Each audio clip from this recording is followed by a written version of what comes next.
Hörku leikur að baki og já, þú ert væntanlega sáttur með þessi 2 stig? Ég er gríðarlega sáttur með þessi 2 stig. Þetta var siglu sigur, það verður bara að segjast.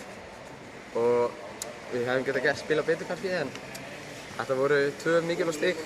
Við erum ekki búin að byrja sérstaklega vel og fólk var að fara að afskrifa okkur svolítið fannst mér.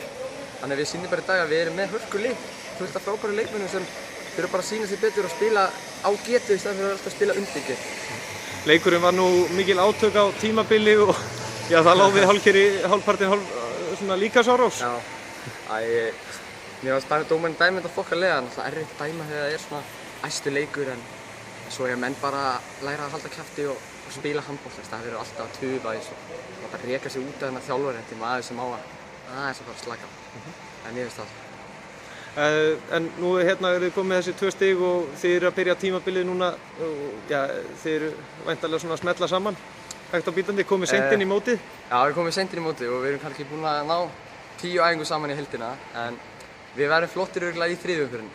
Þá er menn konur í form að bumba farinn og þá verðum við að vinna leiki. Og hvaða leikmaður þarf helst að slá af í þessu liði?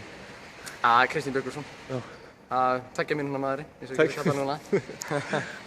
Bestu þakkir og gangi ykkur vel. Takk fyrir það.